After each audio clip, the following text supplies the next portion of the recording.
you muted. I got it. What's good? What's good, Atlanta Falcons Nation? Coming at you on a Tuesday. Coming up on a Tuesday. And what we got here, we got the pre-draft show before the draft show. Something to wet your whistle. You know, something to tantalize you a little bit so that you don't forget about us on Wednesday and Thursday. So what we got off to my right is Kstlyz. Subscribe to his channel. Say what you got to say, Kstlyz. Hey, I ain't got much to say. They already know who I am. God damn it. Hey.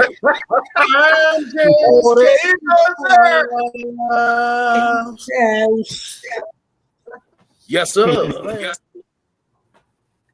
Yeah. Who you get? Hey. We got below me. We got the mic. We got the one that's running the mic for our defense. The one that's calling it all. We got the middle linebacker, Big Rich from Brooklyn. Say what you gotta say. You already know. What up, everybody? How y'all doing? Welcome. All right, short and sweet. All right. Hey. And it wouldn't be no us without this man. We got the mad scientist, the reigning, defending, undisputed. There is no one without us, the God FC of AFN. It started with a thought, it started to a dream, the dream became work, and now look at us now. Say what you gotta say, mad scientist, Mad Mike. I just realized something, that I am no longer the greatest hype man on AFN. This dude, Magnus the Magnificent. This dude, every time he's like a walking, talking rock of AFN. That's what he is. Right? He's the rock. That's why he is magnificent. What's up, everybody? What's up, everybody? Yeah, what's up, Kenneth Lewis? What's good, man? Now, what we're going to do, we're going to get into this real hard because you already know if you're down in Atlanta, if you follow anything with Atlanta Falcons, you woke up this morning and your heart probably dropped.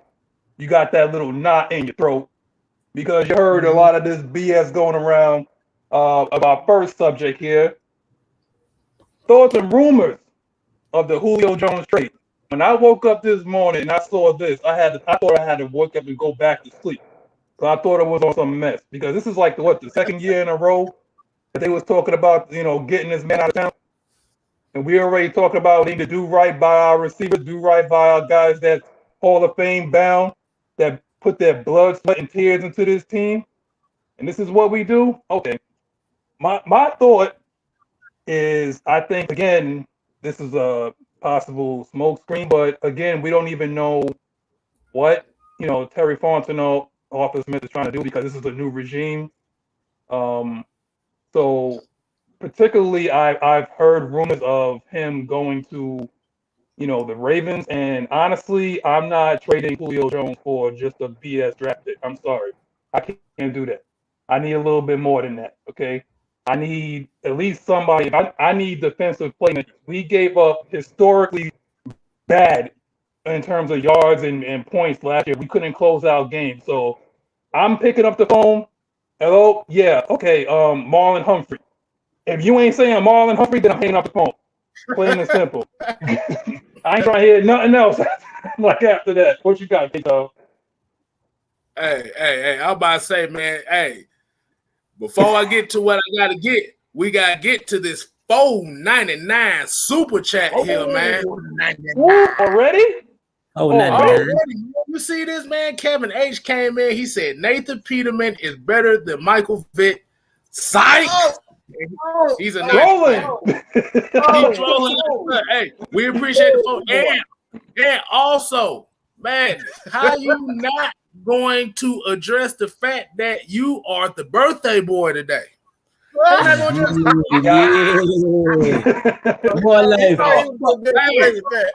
I need everybody in the chat to hashtag her happy birthday Magnus in this chat. Wait a minute, people. Wait a minute. Hush it up. Is she hush it up. Happy birthday to you. Happy birthday to you. Happy birthday, dear Magnus. Happy birthday to you. Yeah. Yo, her DM just blew up. Her DM. That's beautiful. Y'all messed up now, man. You know. Hey.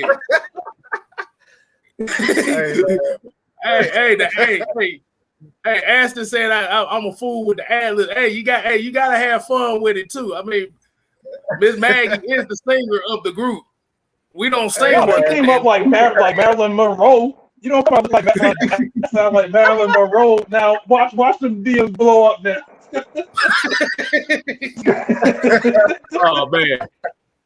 Oh man, we gotta get back to the show, man. Like I said, we got to throw that in there. What you got? Yeah, go ahead, Rich. So at the end of the day, every year we hear the same thing all the time. Rumors with Julio and all this and that. Julio ain't going nowhere, in my opinion. That's how I see it.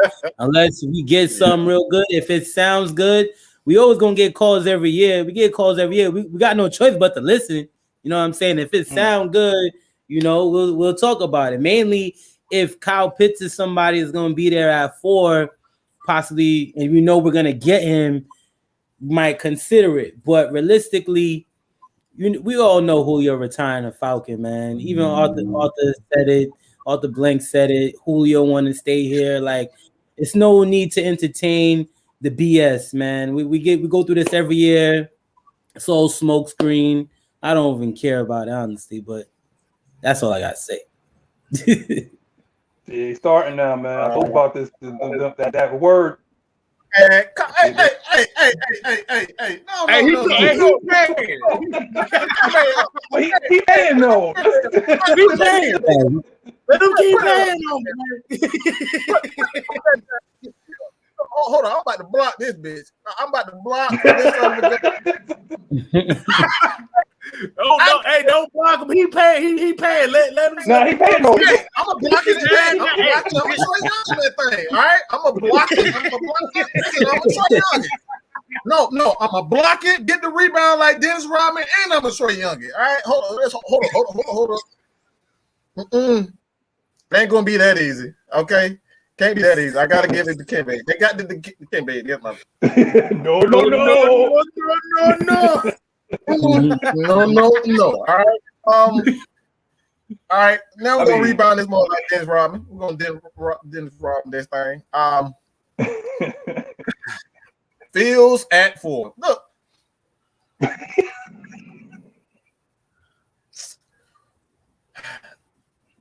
I wish I had a drink right about now. I'm just like, I'll look. Now, as a matter of fact, I'm just gonna forget about it. I'm gonna pass this thing to Rich. Rich looks like he got something to say about this. Hey, Rich, what you got on this, man? I gotta reiterate what I said, man. It's oh man. Yo, man, that shit is smoke screen. All right. Julio Jones is not going nowhere. Okay. That is it's just simple. He's gonna retire as an Atlanta Falcon, one of the best receivers to do it. Okay, for the Falcons franchise. Let's just be real. Okay. All right. Well,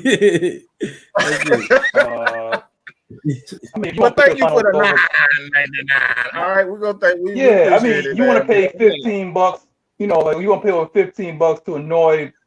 Have at it, man. You just supporting the channel. Hey, but you officially broke Mike within the first 10 minutes of the show. You broke him. you about to turn Mad Mike into really mad Mike in this moment.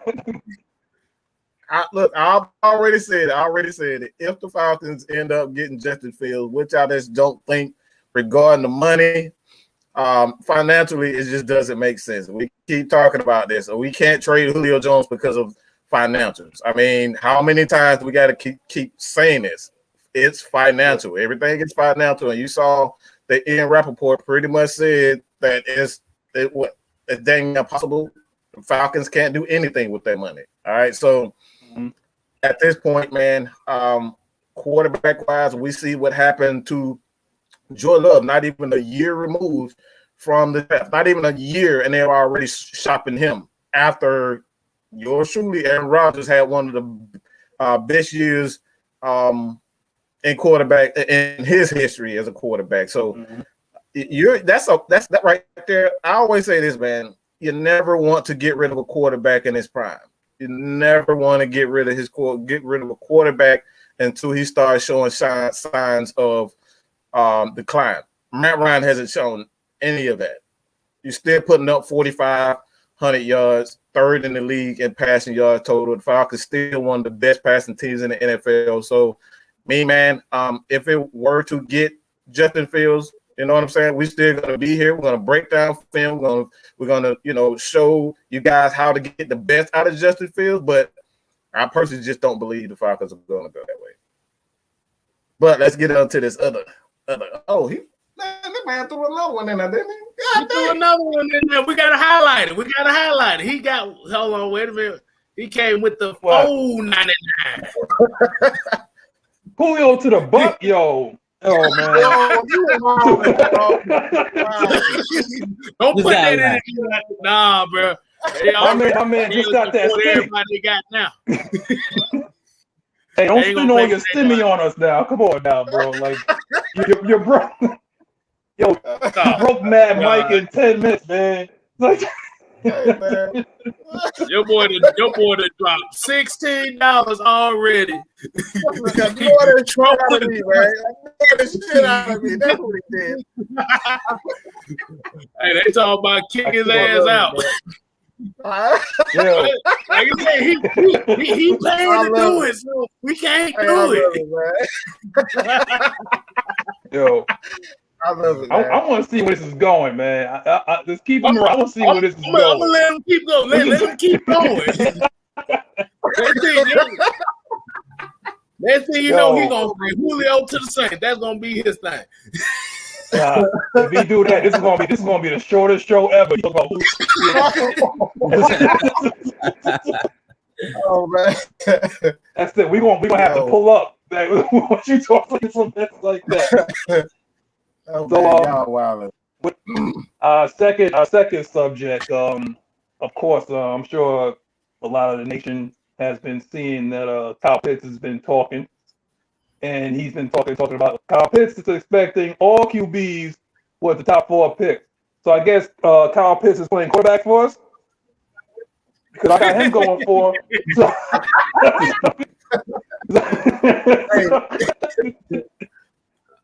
Hey, the way that man built, he can do anything he wants to. He's Debo on the field, so hey, let him play. He want to play quarterback? Go ahead, Debo. Yeah, what do you want, bro? What you got, Kstlyz? I'm looking at this as a smoke screen here, like, cause remember, the rumors of Kyle Pitts to Atlanta has been. Oh yeah, do it right. Let's all do it together. I got this like too. Bodybuilding. All that. All that. See, I think what the issue came down to is because the Pitts to Falcons things have been, well, I ain't gonna say it's called a rumor, but it's a story been going on for the last month and a half. It don't want to make it seem like, okay, that's automatic because right. I mean, even though we think it's going to be automatic, it don't. It, like I said, it wants to keep options all open. I think he believes he'll get drafted by the Falcons because if you look at who picks after us, if you draft, like I said, if all top 4 quarterbacks, if the Falcons decide to trade back, if he's hinting at the Falcons would trade back a couple spots to still get him, that would be an interesting prospect because now you get an extra pick in this year's draft, and you can possibly get an extra pick for next year's draft and still get Kyle Pitts.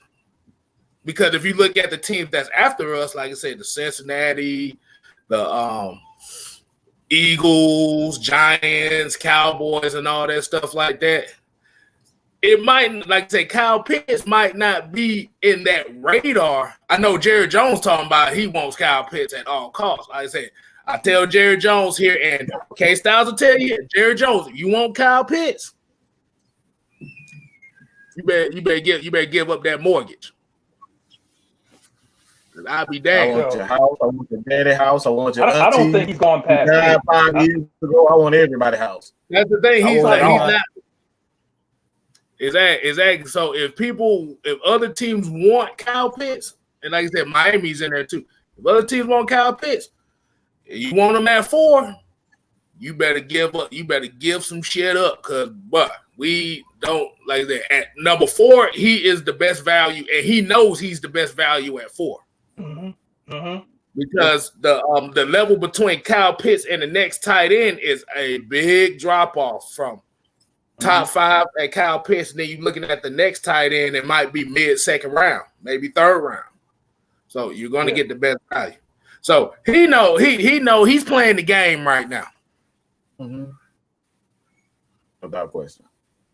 What you got, Rich? Well, mainly what I'm really interested in with the whole Kyle Pitts thing is that he met with the Falcons at least 4 times. Correct? Yeah. So typically when a franchise is meeting with a guy at least more than 3 times, that just shows the interest they have in him. You know, really taking the time to get to know the person, just to see what type of football player they are, what type of person they are outside of the field, right? Outside of between the lines, because at the end of the day, they are representing the organization. So you do got to draft the right person. You can't fuck up on that. You know, at the end of the day, 12 personnel is, you know, Arthur Smith was very successful with that in Tennessee.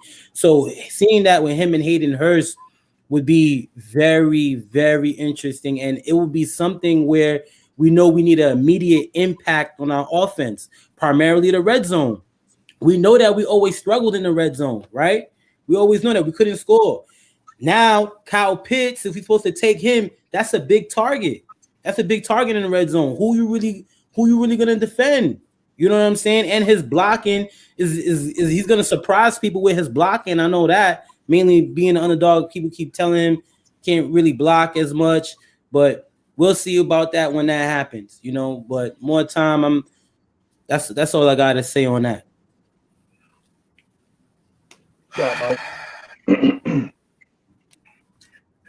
I keep saying this over and over again. This is where I get so angry when people say stupid crap like Kyle Pitts can't block. Who the fuck cares? Do you say Steph Curry? You can't go on the block? You're not a good rebounder? Like who the fuck cares? He's shooting threes from half court and hitting them bitches. Why the hell am I caring if he can't rebound? Do you understand what I'm talking about with Kyle Pitts? He's damn uncoverable. Kstlyz, we've seen where he absolutely destroyed everything that Georgia did. We threw safeties at him. We threw 2 safeties at him. We threw a linebacker. We threw 2 linebackers at him. God knows how many damn cornerbacks we threw at him. The dude still ran through Georgia defense. Georgia is one of the most consistent, more physical defenses when you look at the college game. Outside of Alabama, the dude still destroyed it. And you worried about blocking? He's gonna look. He's gonna. You got guys like Lee Smith. We traded for Lee Smith for blocking. You have guys like I forget the Ryan Deckler. I forget his name. Becker. Yep, Ryan Becker. No. You got to say that right. Post Malone. I knew you was gonna interrupt. Post Malone. Post Malone. Yeah, he could look like it. Post Malone. Got me saying, wow. I say congratulations. Come on, dog. Like everybody else saying, I'm saying stupid comments like, oh, it's football. Come on, bro. It's college football. These are NFL players. These are still NFL players. Just because you're in college, these guys are in college because they're not old enough, not because of their skill level. All right. So look, I say this all the time. You have a team for a reason. It's different positions for a reason. Not everybody is asked to do the same thing. That's why you have a quarterback, running back, wide receiver, tight end, offensive line. Even offensive linemen have different responsibilities. So to say that, oh, it's just college, he's very good at what you're asking him to do. And that's why I say I don't know fine, you know what, about what you guys say about any especially a receiver like Kyle Pitts to do this 6'6". What is a 4'4"? Come on, dog. Who the hell cares if he came up? And the thing Last is, time when I you checked, look at, I didn't think like John O. Smith blocked. They wasn't talking about John O. Smith blocking. Exactly, So, bro. Exactly. Delaney Walker. I mean, he was all right, but Yeah, nobody was really talking about his blocking skills. So he got 100% catching rating, bro. Come on. Come on, with Kyle Trask. With Kyle Trask. You seen that play? He's tipping the ball to himself. I know everybody's seen that play. He's tipping the ball to himself, bro. You can throw that shit anywhere. You can't touch that shit. Yo, he literally made Kyle Trask a draft pick, okay? Because without this, we ain't having this conversation. So what do you think? What do you think that Kyle Pitts would do with a competent offensive coordinator and an actual a Hall of Famer at Matt Ryan of basically throwing him the ball? What do you think? What do you think is going to happen? And he doesn't have to worry about getting double teamed because you got Hayden Hurst, Calvin Ridley, and you got Julio Jones. Who are you going to double team? You can't double team everybody. You can't double team everybody. So what exactly do you plan to do? What do you plan on doing? You got to take the best player available at that point. And at that point, the best player available is Kyle Neil Robinson. Like that. Daniel Robinson with the appreciate $5 chat. $5. Appreciate you, bro. But raise the money, man. But like you said, the thing is, are you looking for a guy that's going to dominate block, or you looking for somebody to seal the edge? Like I said, Kyle Pitts can seal the edge. You don't need him to block for 4 seconds. That's what you have an offensive line for. Yeah. Like I said, he has capabilities to where he can spring some guys. Like I said, it don't take but a chip to goddamn spring a damn running back. I'm just saying. I mean, was it J.C. Horn was actually touting his name, saying that was like the most was the hardest cover that he had this entire year was Kyle Pitts. J.C. Horn said that. Basically the top corner in the draft, if not, arguably one of the top 2 corners in the draft said that. There's not much you can say with that. You know, and also to let you know that what I've seen Terry Fontenot do, I mean, he always was talking about like best player available, and it seemed like he was getting these bargain basement free agents so that he could take best player available as he's going in the draft. I mean, it looked like it was adding depth to the places that we needed depth at, and we look like we're going to be taking best player available, at that point. So I don't think that Hayden Hurst is going to be here past next year. So you got to have somebody that's going to be there that's going to take over those rings, and Kyle Pitts is that guy. Kyle Pitts is that guy. Plain and simple. I don't see anybody else that's going to give you that value at that point. And even though you can say what you want about, Justin Fields, he'll be the most expensive backup out there. Plain and simple, but you need immediate impact. Immediate impact is Kyle Pitts. You want to sell out the Mercedes-Benz Dome? Kyle Pitts. If we were supposed to really trade back, because at the end of the day, we really have to consider this us trading back and possibly being in the 9th or 10th in that area, who would be the best available player? So you got who should the Falcons get at 9, 10 if we was supposed to trade back? Who do any of you guys on the panel, people in the comments, anybody could comment on that? What you got, Mike? Oh, okay, go ahead. I said this already. I've said this before. I said this before, and people may think I'm an absolute fool, but hey, it is what it is. All right, they probably already think I'm a fool, but when you imagine what great defensive coordinators who are great at scheming players and getting those guys, open and do what they do best, I don't think Dean Pease is the dude is one of the best. So when you look at a guy like Chuck Smith, who continues to say that this guy is going to be a problem. He trained this guy coming from college. You already know what I'm going to say, Kstlyz. I know where he going. Go ahead and say the name for me, dog. Go ahead and say the name. Hold on. Gregory Rousseau. Hey, man. His length, his speed, his hand placement.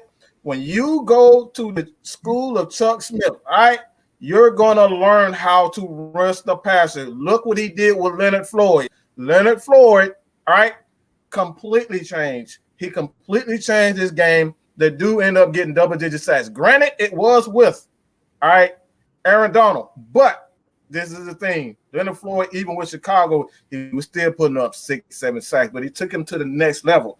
That's what it's about. Gregory Rousseau with his length, that's something you can't teach, bro. You can't teach length. You can't teach athleticism.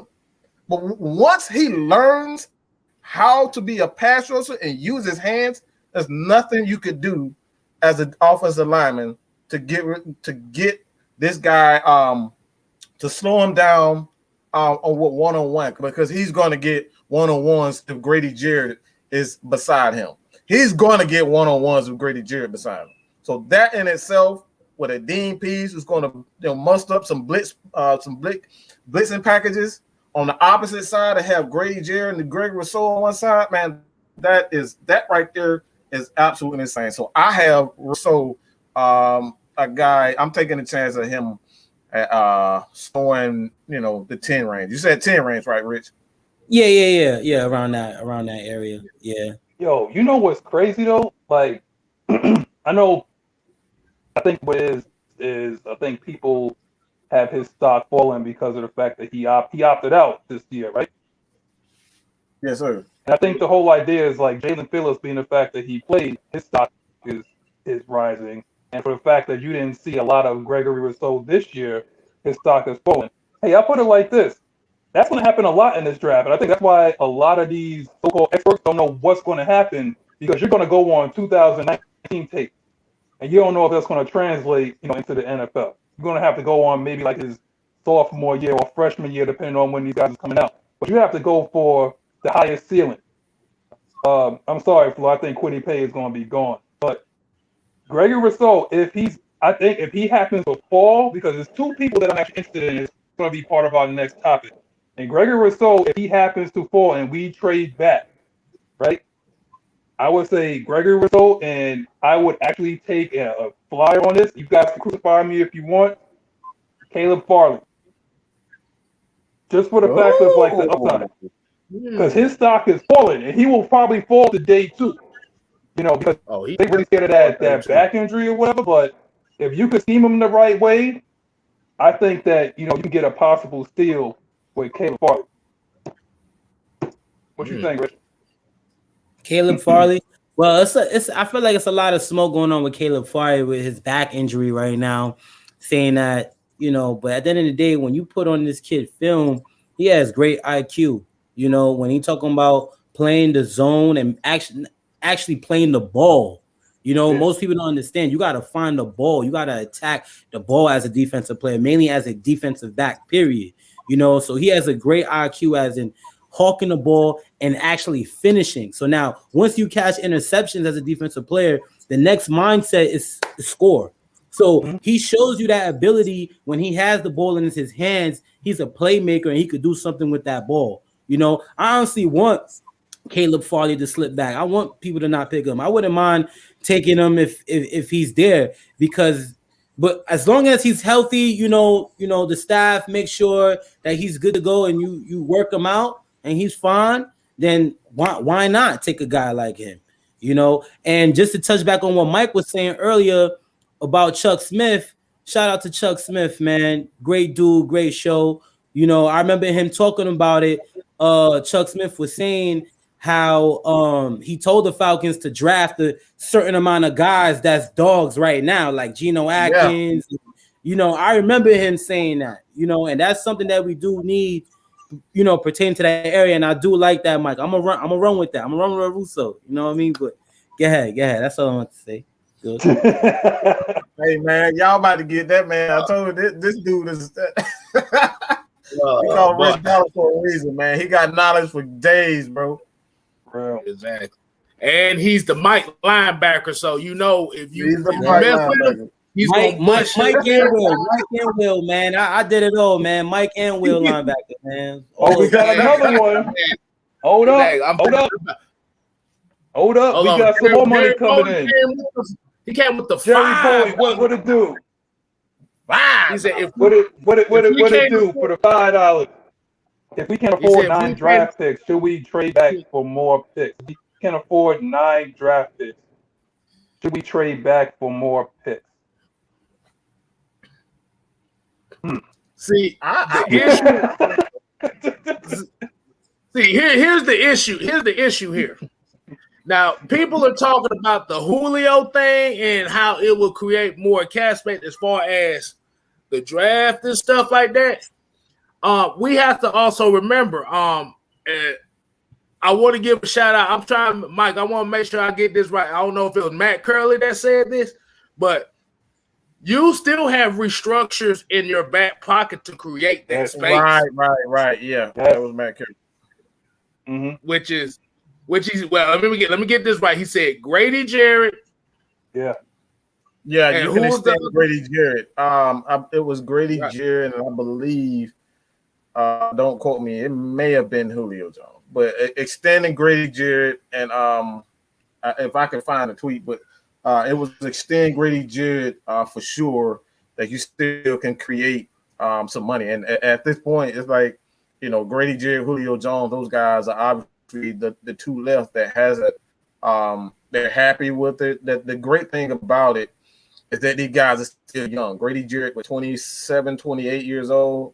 Both of these guys are fairly young, so they got at least, at the very least, 3 to 4 years in their prime.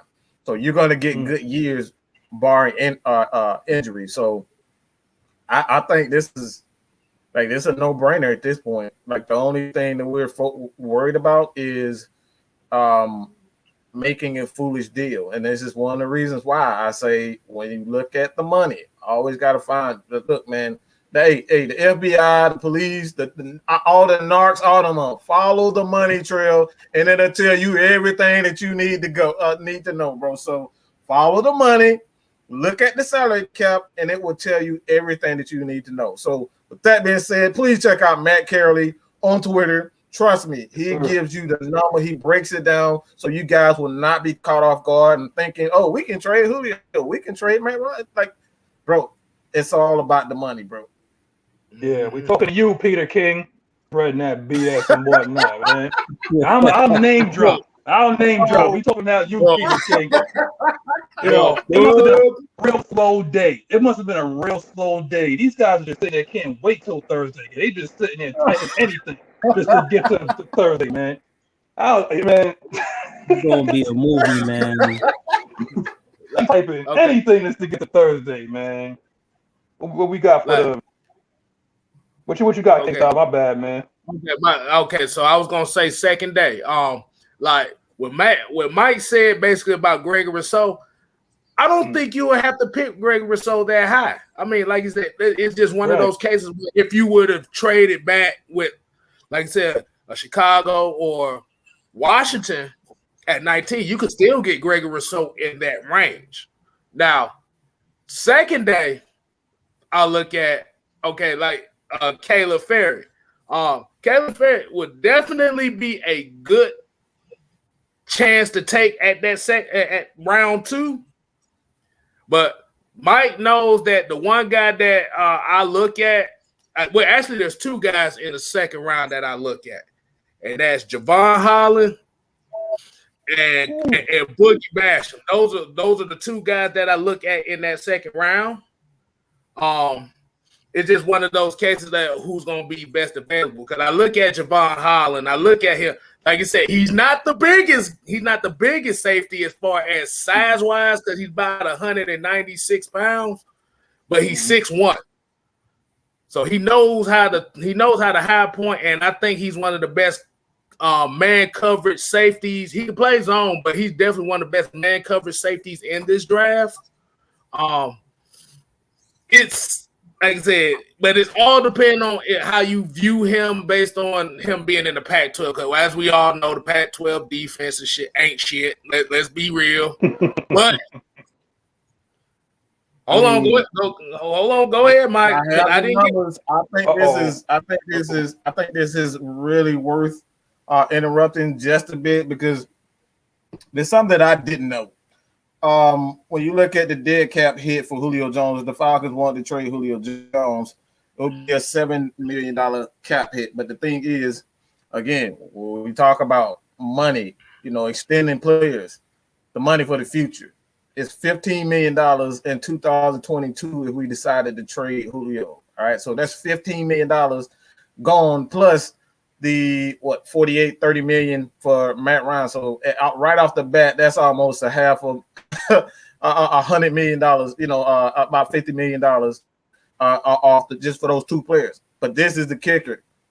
Last year, Calvin Ridley missed out on $3 million not being voted on the Pro Bowl. So the Falcons next year, this year, if he would have made the Pro Bowl this year, the Falcons would be even more cap held. So thank Justin Jefferson for making the Pro Bowl, and an extension for Grady Jarrett per Matt Kstlyz. He's going to extending him is going to create a little bit more cap for the Falcons being there. So for me personally, I think this pretty much guarantees that Grady Jarrett is going to be here for the next couple of years, because he's the only option for the team right now to clear up some space for this year and next year. Grady Jarrett is the only option. Yeah. I mean, let me just say before we move on to the next topic, though, because we all know, going back to Kyle Pitts, I'm honestly scared to death for the simple fact of, number one, is I'll be okay if Cincinnati takes them, if they just happen to take a risk and maybe, just say, you know what, screw it, and they'll take Kyle Pitts. But if Kyle Pitts is sitting at 8 and Carolina is on the clock, I'm scared to death right now, because I don't want to see that guy talk here. Yeah, we couldn't stop anybody before. But you mean to tell me that we have to worry about CMC and Kyle Pitts too? No, I'm good, bro. I'm good. Hey, look, I'm gonna tell you like this: there's a portion of the Falcons fans that want the quarterback. Like I said, that is one of the cons as well. If Kyle Pitts go to Carolina and he busts our ass, like I said, you're gonna have to deal with it, because that's gonna be one of those. Like I don't want to be in a 10 years. I don't want to be in a 10 year, bro. Exactly. See, I don't want to be in a situation where we drafted somebody in the first round that cannot not only make an immediate impact, but also be a future star. Mm-hmm. That's the issue why we really don't like the quarterback at 4 doesn't make sense for us, because like we said earlier, we look at Green Bay, like Jordan Love. They drafted Jordan Love hoping to replace Aaron Rodgers. Aaron Rodgers ended up having the best season he's ever had. And so instead of trusting the quarterback and like I said, letting him decline that quarterback that they drafted in the first round, which could have been a playmaker on offense, could have been the biggest difference between them losing the NFC Championship game and winning the Super Bowl. See, we don't want to go down that road where we playing the regret game. Because we like I said, we done had quite a few drafts where we didn't play the regret game. We done lost out on Todd Gurley in his prime. I was to say that. We done lost out on that. Mm-hmm. And I remember the Falcon fan base was pissed off about that. Mm-hmm. Do y'all want to go through that again? Let me say something real quick. Something really just came across my mind, and I want to ask you. I want you guys' opinion on this. And this is something that I think, coming from a general manager, man, I think the issue with the Atlanta Falcons, in particular, Thomas Dimitroff, the true test of a general manager is what can he do, the moves that he can make without a ton of money. Like right now, he's forced to look and be a talent evaluator because you can't go out in free agency and bring in a Ndamukong Suh or one of those impact players right off the back. So it's forcing the Falcons to really dig deep, and focus on the scheme, is something that we haven't done in a while. And what Thomas Dimitroff, when we hired Thomas Dimitroff, he came in on a relatively, it was a rebuild. Let's just be honest. It was a rebuild, and he had just everything. It was like a kid in the candy store.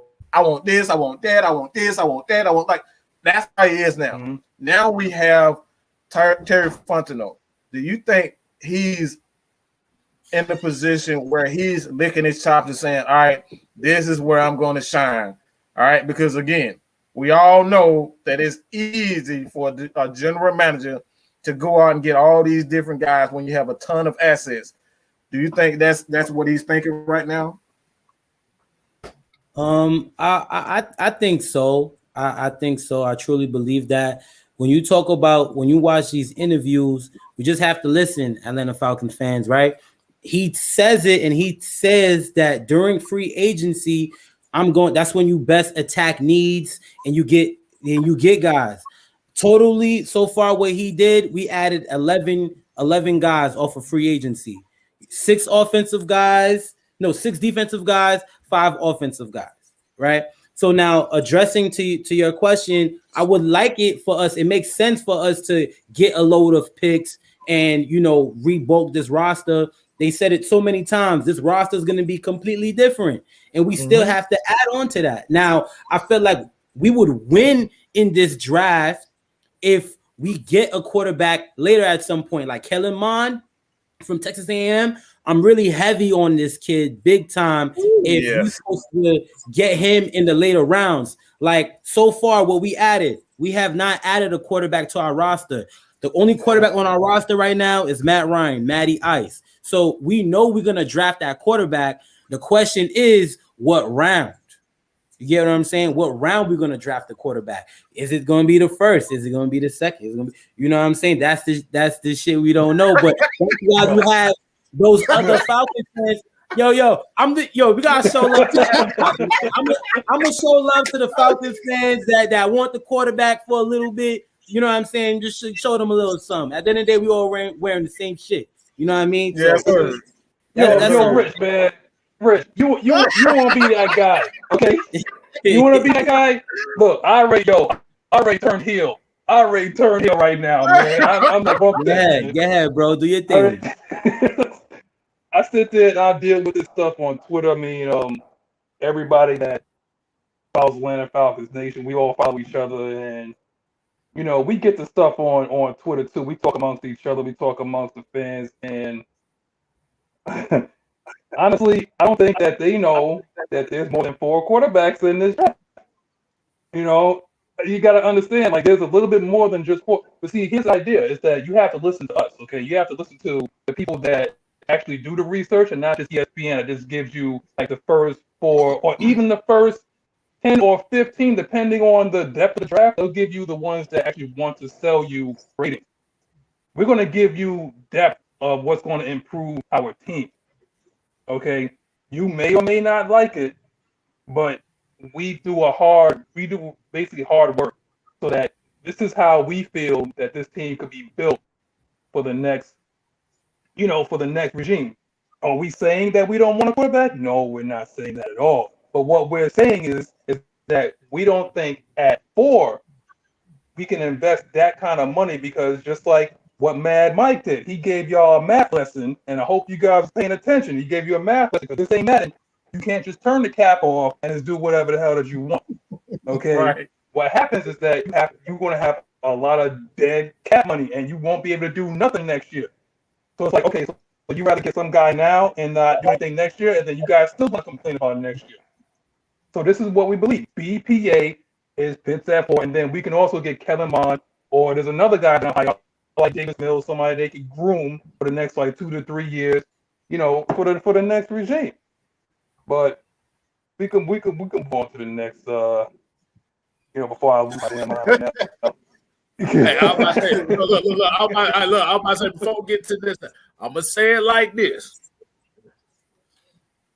are you willing to pay almost $25 million for a backup for the next 2 or 3 years? Because you can't get rid of Matt Ryan.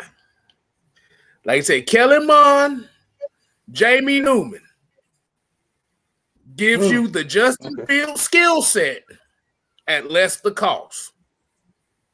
Think about that. Right. Think about that. Let that shit sit in your head. I'm a cheap. Look. I'm a cheap motherfucker. So I ain't gonna tell you no lie. So, like I said, you get the same skill set, you get the same spread option, read quarterbacks, but you get them at less the price, and it's not going to cost you later on down the line.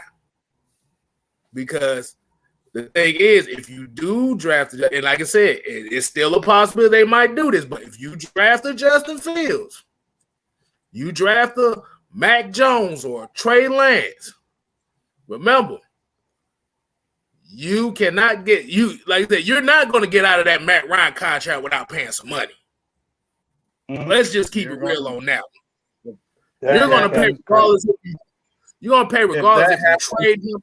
You're going to have to pay some big time money on someone, and this is like you're going to have to get rid of Grady Jarrett, Debo, Matt Ryan, Julio Jones, any one of those guys. Like you're going to have to get rid of them if you draft a quarterback at 4, because the money issue, and this is the things that we continue to say to you guys.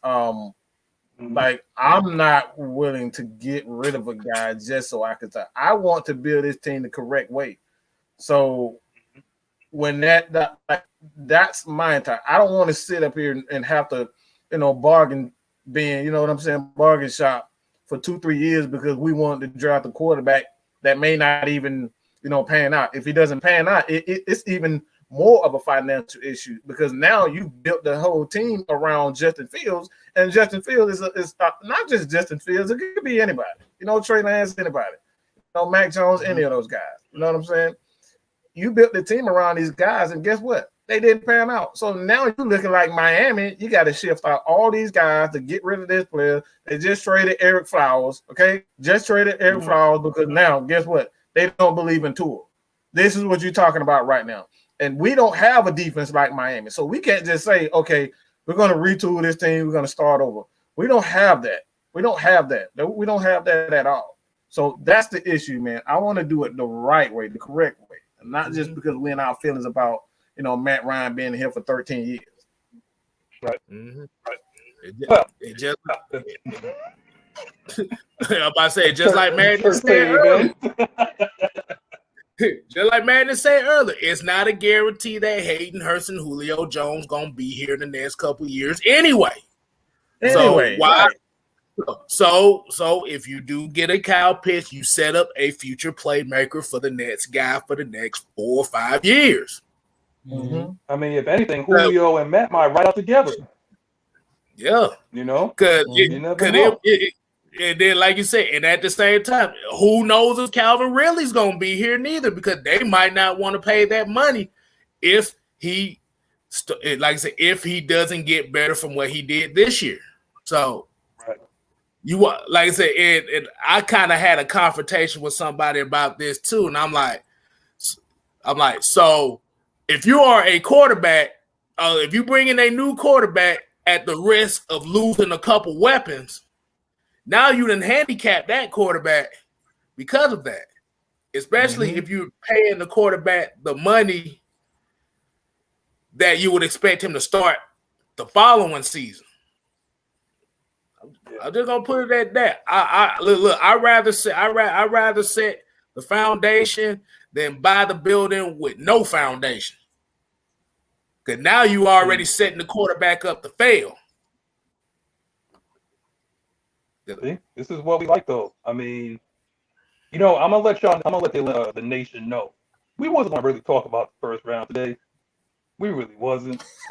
But you see how it just kind of gets just dragged on in there, you know? Because I mean, I get it. Like everybody's like excited. This is the first time we've been in the top 5 in a while, and you got a new regime, new coach, and everything like that. So we get it. But you know, moving on. So the next topic is, how do the additions of all free agents help the Falcons? Well, let's see here. You got Go.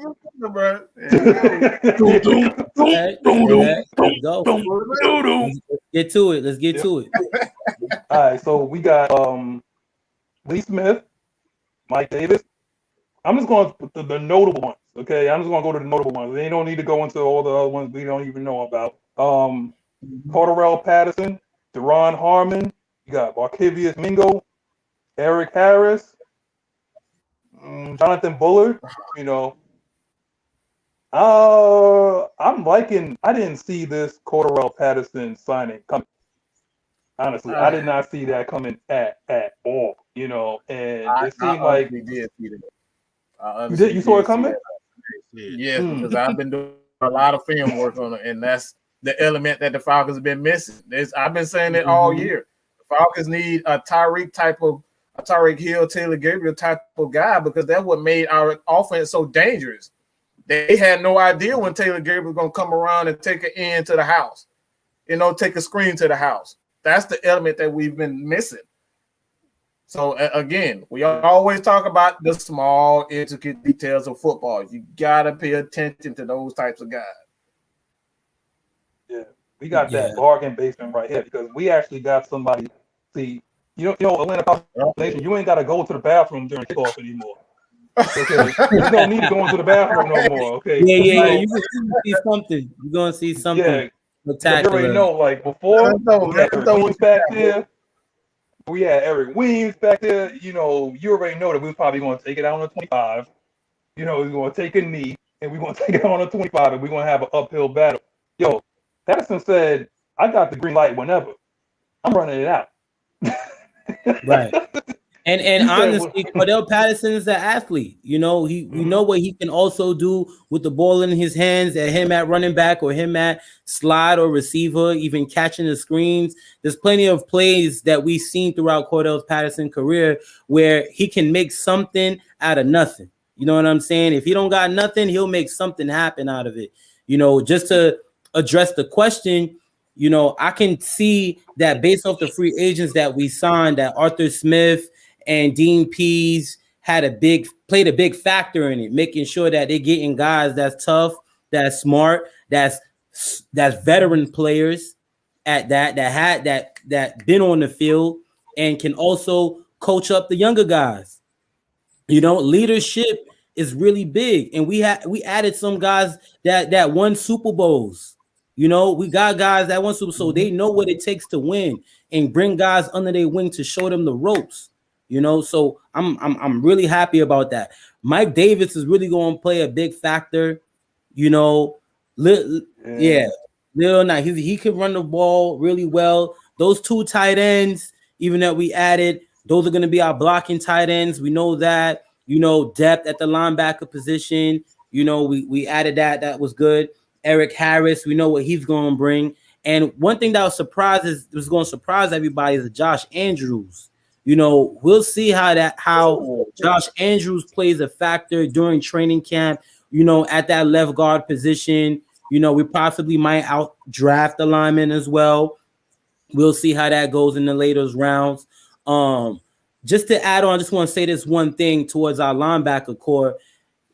You know, this is a good linebacker draft class. Like, I just have to say that. You know, we have Mekhi Walker, Foye Lucan, Deion Jones, and we added 2 more linebackers. So that's 5. But you can't. There's nothing wrong with adding more. You know, when you load it, because we know we're going to be blitzing in and out. You know, we need that. Like, just to name you a few guys, you know, Jabril Cox, Nick Bolton, you know, Jeremiah from Notre Dame, you know, Monty Rice. Oh, another dude, Chad Surratt, North Carolina. That kid is a problem, man. These are guys that are like 6'1" and up, where they're very versatile. They could do so many things. They could stop the run, good footwork, play the pass, all that. So I would love to see the Falcons draft at least one of these linebackers I just named, probably in the later rounds or so, just to add that depth. Because when you add a nice front 7 to your defense and you can't run the ball, it's just like it makes it a lot easier on the back end, right? Which we really lack for the Falcons. So, you know, we see that's the only reason why how Tampa won. You know that, right? You see that linebacker core they got? Those are some dogs. Those are some headhunters. You know, they're really good at the blitz and stopping the run. We know Debo can do what he can, but we know he lacks that physical presence and getting off those blocks. It's not easy in the trenches, guys. It's not easy. Foye, we see Foye, he's stepping up. He's a big guy. He can fill in those runs. He can fill in those gaps. You understand? So add another guy to that could do the same thing would be great. You know, that's all I was talking about. So.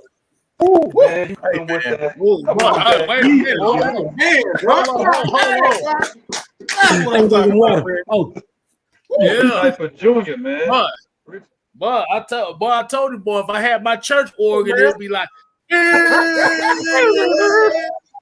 let the church say amen. But I just have one thing to add to that, man. And I think I heard it today. I think I seen it maybe like in a tweet, and it said Dean Pease wants some beef up front. So I'm saying like he wants some beef. He wants some Tyler Shelvin up there. He wants some guys that got bricks in their back pocket because he knows that he has athletes at linebacker, and you need to fly around.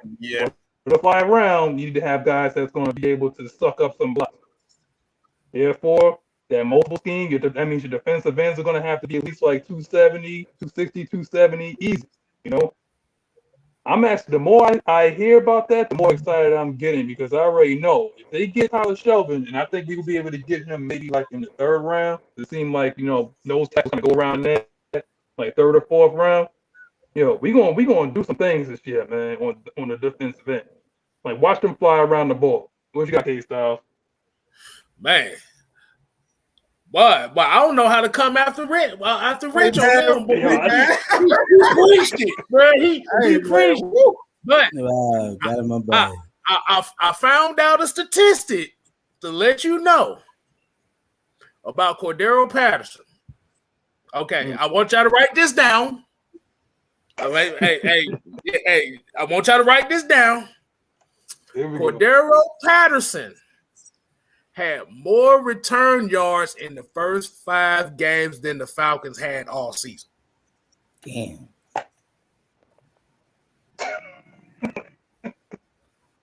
That makes you just want to shake your head, bro.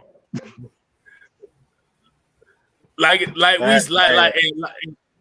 Mike says, and like what everybody on AFN says, the small, intricate details are the differences between you winning and losing. Special teams is very important. And the thing about Cordero Patterson, I saw somebody had asked, is he a legitimate running back number 2? He don't need to be a legitimate running back number 2. He just needs to be a player out there. That's what they brought him in here. And then, like I said, exactly. So, just remember, like Curtis Samuel. Remember Curtis the way Carolina Panthers used Curtis Samuel last year. Right. Yes, absolutely. Like I said, same thing. Like I said, he's going to be the guy that if he's on the field, you don't know what the hell they're going to do. Mm-hmm. We lacked that last year. If you knew Ty Gurley was on the field last year, you knew it was a run. You knew it was going to be one or two things. If you know Smith was on the field, you knew it was going to be a draw. That was it. You knew it was a plan. But hold on, wait a minute, hold on. Somebody asked me. Tam Game said, "Wait a minute, let me repeat this again." The first 5 or 6 games, Cordero Patterson had more return yardage, punt and kickoff return yardage than the Falcons had all season. Which means 9 times out of 10, we like I said, we starting at the 25 every time. I told you I go to the bathroom, bro. That's it. Exactly. It's Mm-hmm. Like I said, you have to have that guy that is a threat. And like I said, with the rest of the free agent players we got the experienced guys. We got the guys that have starting experience. Like you said, a Barkevious Mingo. Yeah.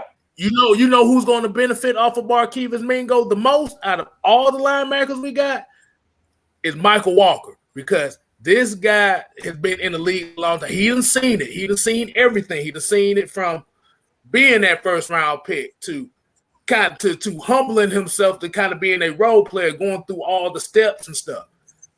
Michael, and I'm gonna guarantee this like this: in the next couple years, Michael Walker is about to be a monster.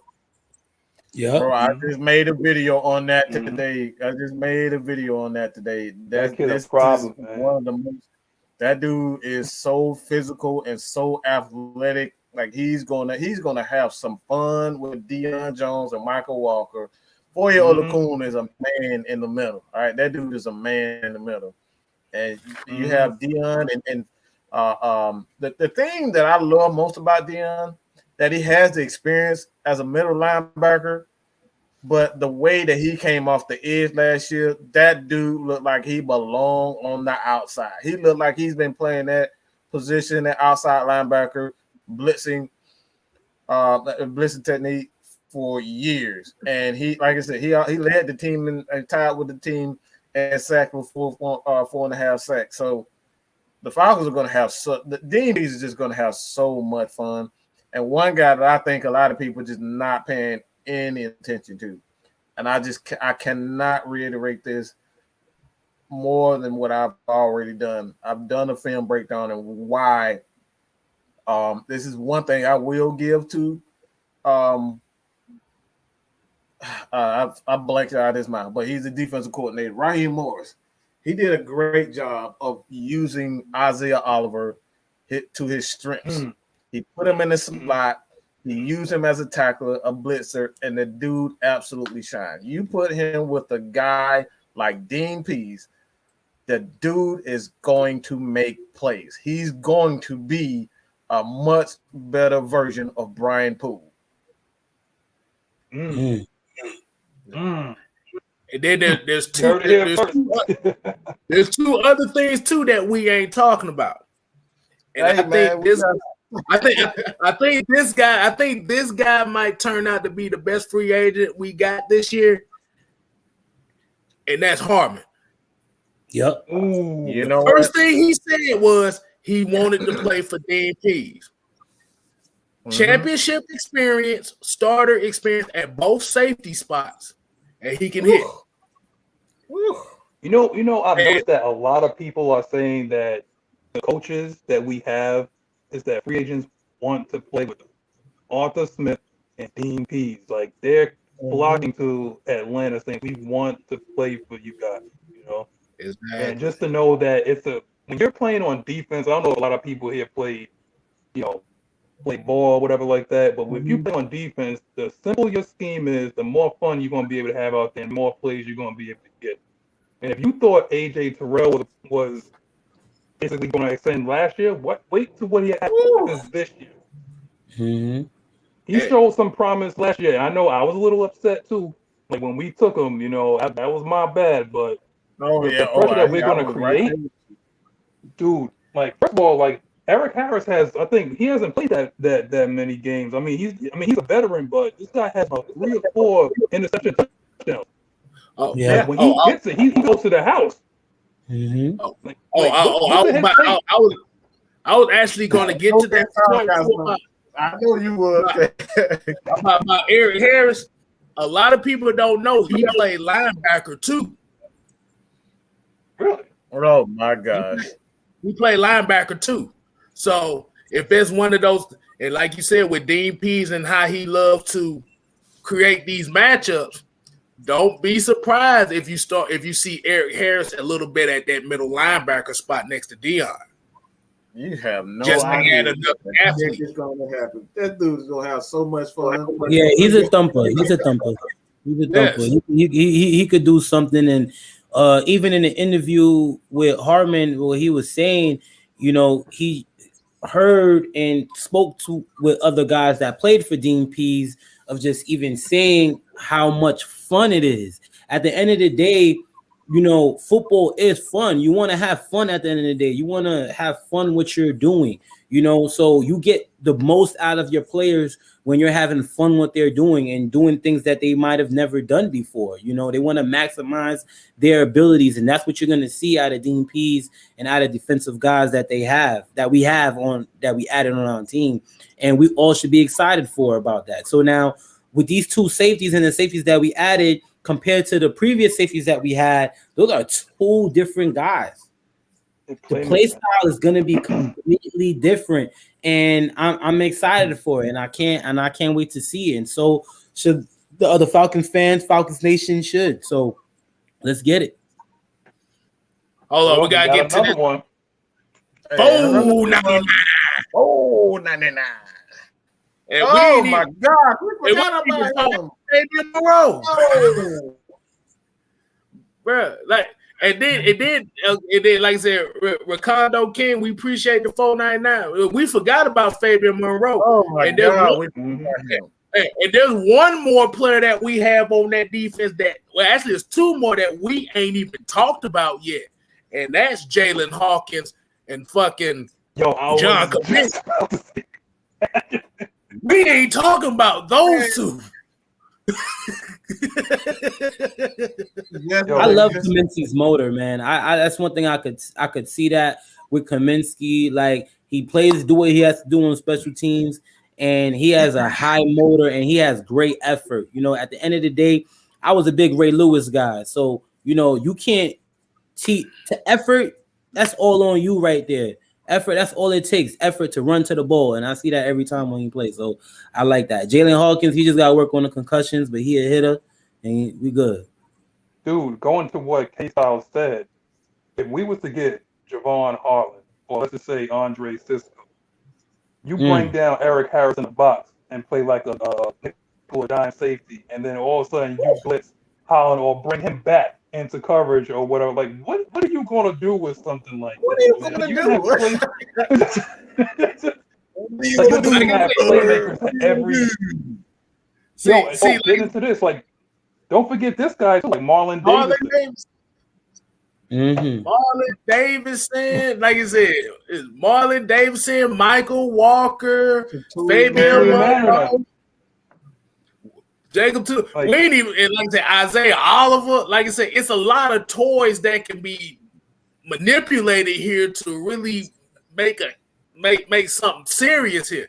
You don't have to have the big name guys on the defense. You just gotta have guys that's gonna be willing to play without thinking. Like we might actually see a fast and physical defense for once. We ain't seen one of those in damn near 10 to 15 years. Let's be real. Dean Pease didn't come back before a rebuild, man. He did. Not come out of retirement for a rebuild. 71 years old. Ain't no way a 71-year-old thinking about a rebuild, dog. Exactly. You do not come out and say, and even Andy Reid, when he played us last year, Andy Reid said, that's a good team over there. They have players over there. It was just the coaching. That's the thing. We have toys here at our disposal. We just made our guys too mechanical. That cover 3 is too goddamn mechanical, you know? Like when you're flying around making plays, that's what made Tampa Bay so goddamn dangerous, because they just got these guys just flying around doing what you need to be doing. And what's going to happen is that in Atlanta, we have athletes at all 3 levels, man. I know we didn't see that. We didn't see it on film or nothing like that, but if you look at the tape of these guys, they are athletes at every single position, and you're going to act. Dean Peter's going to tell that guy to go out there and just make plays. You see the ball there, be a ball hawk. Go get that. Ain't no knock it down, nothing like that. No, be a ball hawk. Strip the ball. Sack the quarterback. Ain't no play a gap or nothing like that. Yes, that will be aspects of that. But we're going to see you're going to see 11 guys on the field flying around. Hey, we forgot one more guy they signed too. Oh, God. What we got? Brian Copeland. Brian Copeland. Yeah, man. And that guy like does taxes too. Exactly. And that's the one thing that we love about this free agency is you got guys that have grit. You got the grit guys. That's what we needed. We like me and Mike have said, we done had Instagram models for far too long. We need Waffle House cooking females. That's what we looking for. That's what we got here. We need the Waffle House cook.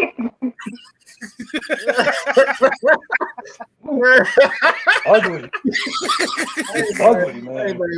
Hey man, I need some neck rolls. I need some cockeyed. I need all of that. Exactly. So at the end of the day, we basically got a bunch of guys that like I said, that came from the ground up. They know what they got to do. They know that every play could be your last play on this team if you mess up.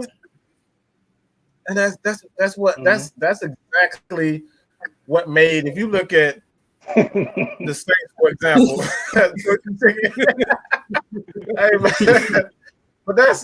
that's what made the Saints as good. Because when you look at that team, that defense, especially the front four, like a lot of those guys are just, guys that had, second or third chance, and like Demario Davis. Like Demario Davis was an okay linebacker, but he got a second chance. That dude, I'm not giving this shot up. I'm gonna play my heart out. I got a second chance, and these are the guys. This is what Terrence Mathis said.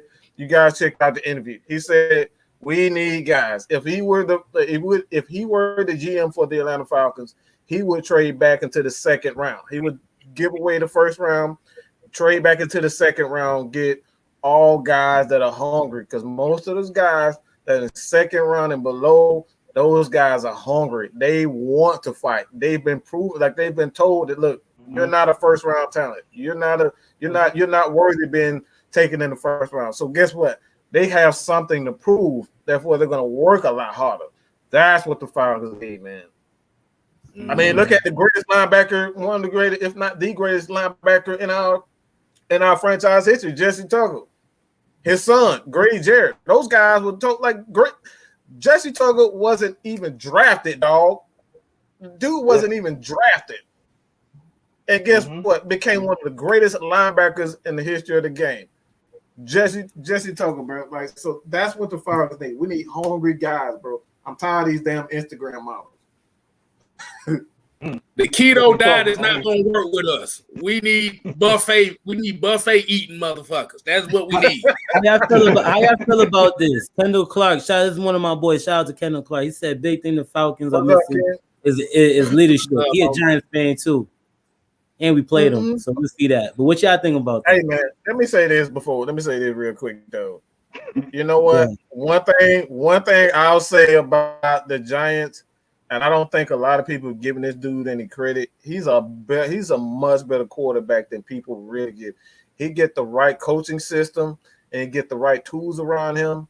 I believe Daniel Jones could be because that offensive line, they got a decent running game. I don't know how Barkley's going to, how he's going to rebound, but you get the right tools around Daniel Jones, man, that dude could be a baller. Yeah, he just got to work on protecting the ball. That division is garbage, so, you go as that's in the playoffs in that division. But like I said, the one thing that with the Giants that they did was they worked on that defense. They found a couple guys, the targets and stuff that are not household names, but guys that want it. We got, they said that's what the leadership is. You got to have the guys that want it. You can't have guys that think I'm going to come in here and automatically have it. Because you're not, like you said, what are you striving for if you know you already got it? You got to be like, okay, I don't know what I'm doing. Just like what Arthur Smith said in the press conference when he first got hired. I'm not looking to be the smartest guy in the room. I'm looking for guys to hold me accountable. That message right there is what this team has needed for so long. We haven't seen this message with this team since Dan Reeves. Let's just be honest. Yes, sir. Mike Smith was cool, but you didn't see accountability in him consistently. The dude brought in Wade Phillips. Wade Phillips is he's one of the best coaches in the history of the game. He brought him in on his team. So if he really wanted to be the smartest guy, you don't bring in one of the better coaches to, because Wade speaks for himself. And AP's again, he speaks for himself. So he turned around his team. Guess what? That man, he's going to solidify himself as a coach. That's what he's looking for. He's not looking to come in and force his try to be Mr. Builder, Mr. Madden. All right, he's not looking for a damn to come in and try to build a damn fantasy football team. That's not what he's looking. He's trying to solidify himself as a coach. He wants respect. And that's what I love most about him. He wants respect, he wants to win, and he wants to do things the right way. And that's what I love most about him. Yeah, just like Tony Rice said. Like Tony Rice said right here, and Mike will tell you, the very first time I was on AFN, Mike asked me about the one player that I did love about the draft this past season, and Jalen Hawkins was that man guy, and Michael Walker was the same thing. Because from what I saw with Michael Walker, I saw this dude drop back 20 yards. I forgot who they played. I think they played Cal. He dropped back. They played a cover 2, whatever. He dropped back 20 yards downfield. They ran a draw play, and you saw Michael Walker hit the goddamn running back at the line of scrimmage. Where the hell you see that? Where you see that explosion at? Nasty. Yo, I'm about to get everybody right now. You know how we didn't bring up Tutu Mariner? You know why? You know why we didn't bring up Tutu Mariner? Because we know what to expect from him. We seen what he's done. We know that dude can bend that edge, man. For somebody so big, he can bend that edge, dog. That's dude. He's nasty on that edge. Because out of all the defensive linemen we had last year, he was the only one that stood out. So we know what he has. Outside of Kaminsky that didn't really play much, and Davidson that didn't play much. Right here, North Punk ass. But the thing, like I said, we have guys that want to get it. That's gonna be the key thing. If you don't want it, you're not gonna play. He's right. That's right. You gotta want it. All right. So we now I guess we done talk about the round 1 for the past hour. Let's move on to day 2. What should the Falcons take on day 2? See, I'm not going to hold up because I know Rich looking at his paper right now. So you look at it. Hey, we gotta get Carpet Jr., bro. Rich can't wait. So look, man, well, I think the Falcons should address the defensive tackle position. Okay. Jalen Titeman from Pitt. He's a good guy that gets off the ball. At the end of the day, Pitt, that's where Aaron Donald from, right? Mm-hmm. So he has that relationship with Aaron Donald, getting those drills, those key drills. And I'm sorry, guys, but I forgot this kid's name. He's defensive tackle from Washington. Somebody could please put that in there. But he's a dog. Name, right? Yeah, I think he's an African dude. Yeah, it is a really long name. I'm sorry, y'all, but yeah. So because that pressure up the middle, guys, like we keep talking about, is very crucial in the defense. Grady Jarrett just can't be him by himself. Marlon Davis, we threw him in there. He's not even used to playing defensive tackle like that. You got Tyler Davison, he's washed up, which he really want to play for the Saints, but we're not even going to talk about that. But as far as that second round is very crucial. We can go defense, just a nice defensive player. I'm satisfied with that. That's all. Dude, like I think after the first round, after pick 4, like everything from second round all the way to our last pick should be just straight defense, bro. Like honestly, I don't, unless it might be like somebody that's going to contribute like on special teams, but we're pretty deep at receiver. We're deep at tight end. Finally, Quadri Allison is going to be RB2. Can't wait to see that. But in terms of like, boy, man, you got Jalen Phillips. Now. I like Jalen Phillips, man. Him and Arusa.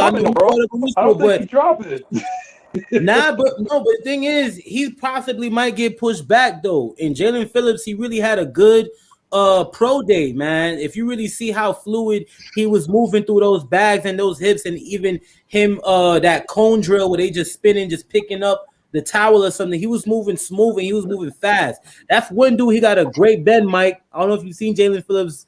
I have. Me and KSTYLZ, we talk about him all the time. I like him. Man. But it's just, what scares me is like those 3 concussions he had. That like his college career was basically ended, and he had to kind of work his way back. That kind of scares me, man. Especially when you take somebody out. Osai would be a steal. I don't know if I would take him that high, but I would say if Basham is there, more like he might be there at I like 35. Basham. I like Basham. Yeah. If he's there at 35, or if you want to say like Rashad, you said Rashad Weaver, right? Is that what you said, Rich? Huh? Did you say Rashad Weaver?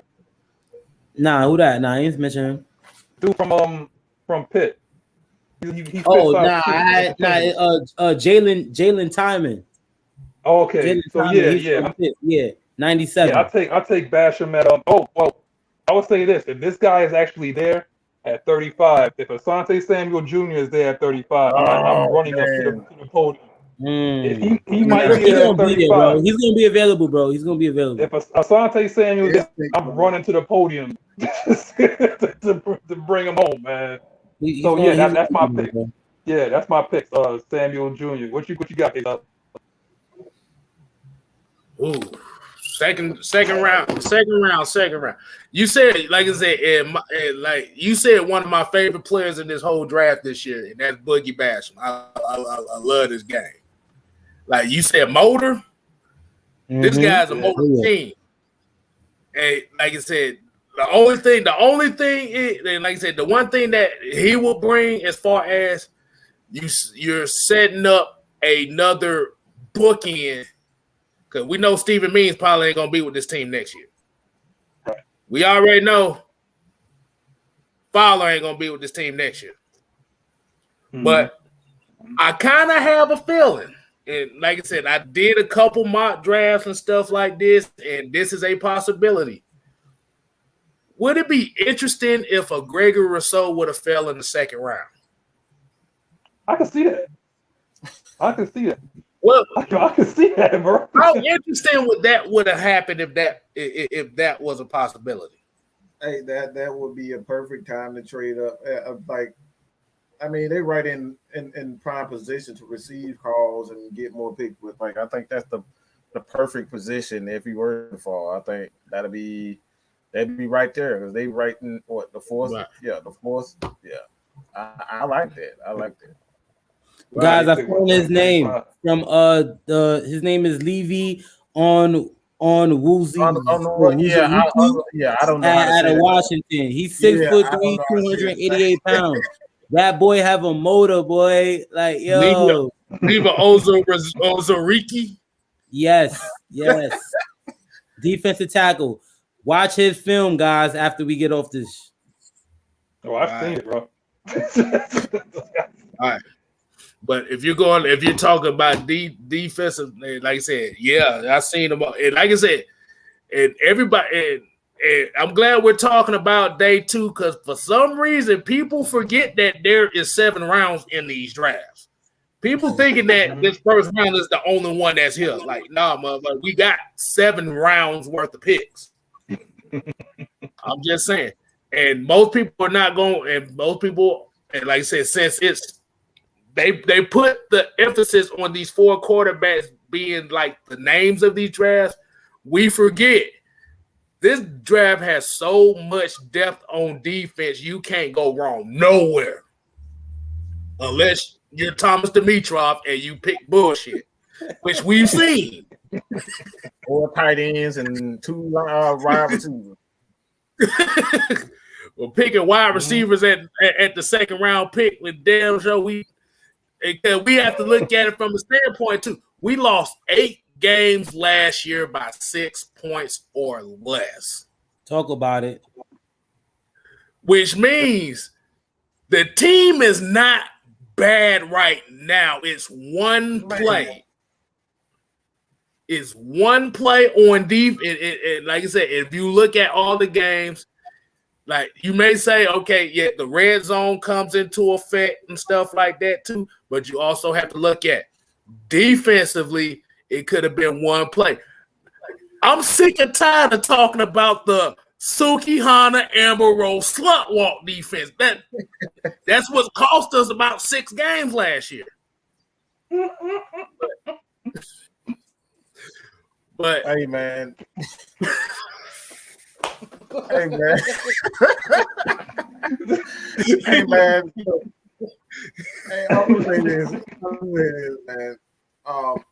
I think the Falcons are in need of an explosive back. When you look at Mike Davis, Quadri Olison, you're gonna need someone that's gonna be a backup to Cordero Patterson.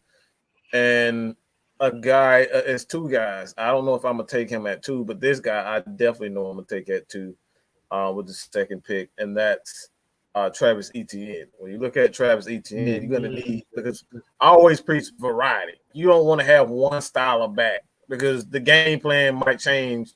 You know, you might be playing a team that linebackers aren't very good in coverage. So, like we saw that with Kyle Shanahan when he had Devontae Freeman and Tevin Coleman. Like those guys were abusing Denver's linebackers and safeties. They could not cover out of the backfield. So all he did was spread the field out and just use Tevin Coleman and Devontae Freeman. And them dudes had like 2 touchdowns apiece during that game. And that's the style of game that we just neglected under Mr. Former Friend. All right. So I'm picking Travis Etienne because he brings that dynamic to the offense that we haven't had since Tevin Coleman is gone.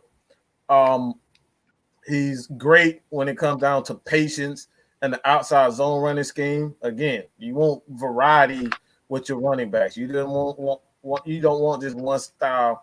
And Travis Etienne, Kenny Gainwell, those guys. I think Kenny Gainwell is just, that dude is just a playmaker, just waiting. I think he's going to fall in the draft, and he's going to be an explosive player. He's going to be an explosive player in the NFL. Watch out for those. Don't sleep on Trey Sermon too. Trey Sermon is you know, he's far. You may be able to get him like on day 2, early day. Yeah, I got him. He's 6'1", 215. Javonte Williams, 5'10", 220. That's a bowling ball right there, man. If you seen his highlight tape, Javonte Williams run like he's pissed off at everybody. Here's the problem. Here's the problem I have with Javonte Williams. I feel like he's gonna get gone in the first round. He might, yeah. I think he, and I might go out on a limb and say this. I think he might be the first running back off the board. I know we got Najee Harris in here, but they're going to look at the times he split carries and how much pounding that he hasn't taken when split carries with Michael Carter. Yeah, like I said, he's gonna be gone in the first round. Yeah, that wasn't it like that with Brandon Jacobs? No, not Brandon Jacobs. I'm sorry. Jacobs from the Raiders. What's his name? Josh Jacobs. Yeah. Josh Jacobs. Yeah, he was splitting carries, and you seen what he was doing. Right. Mm-hmm. So he ain't got that pounding on him.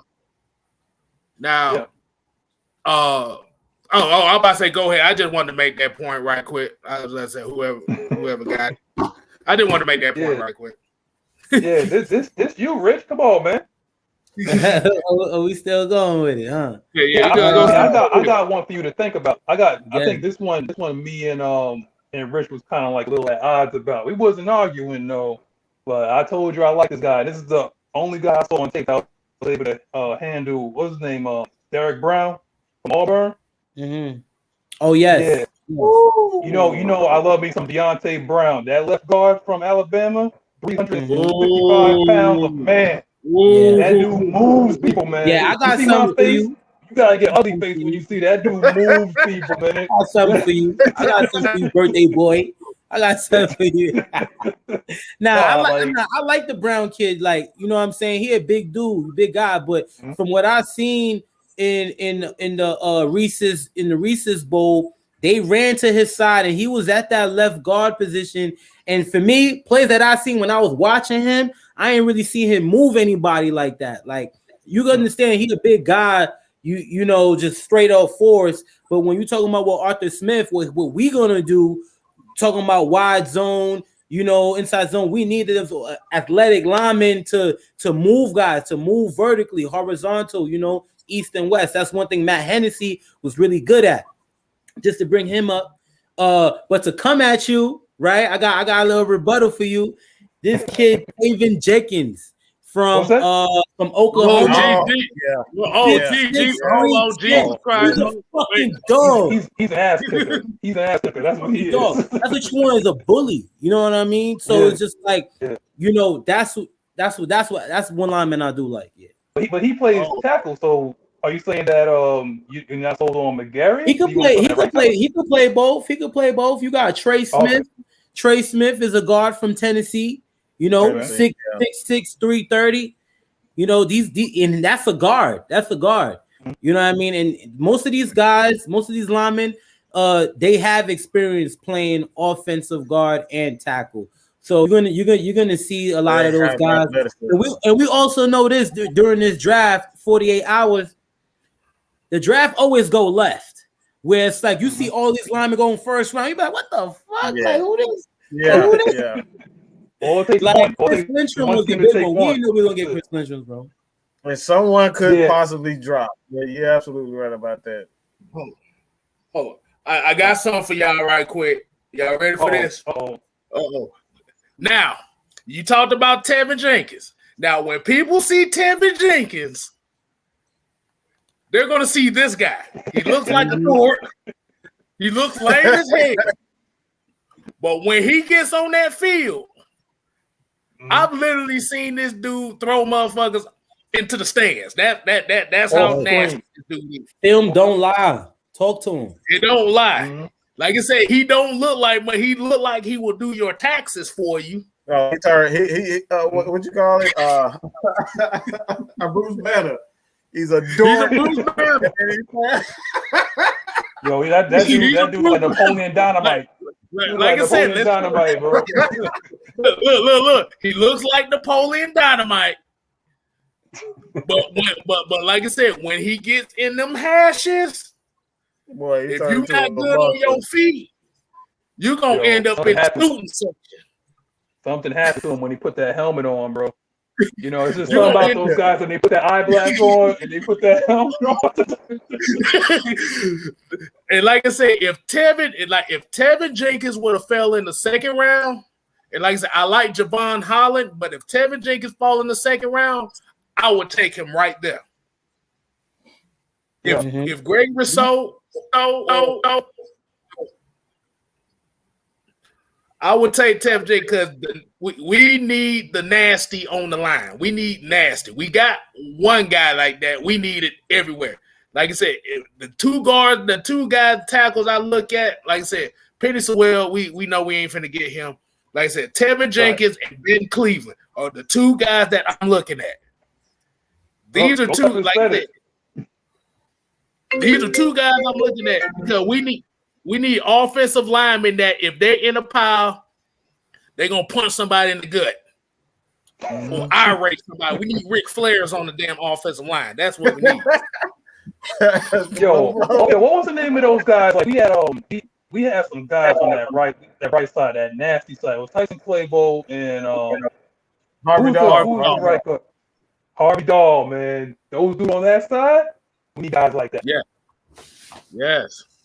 It's been a long time, and we need a crazy ass dude like Patrick Curry too.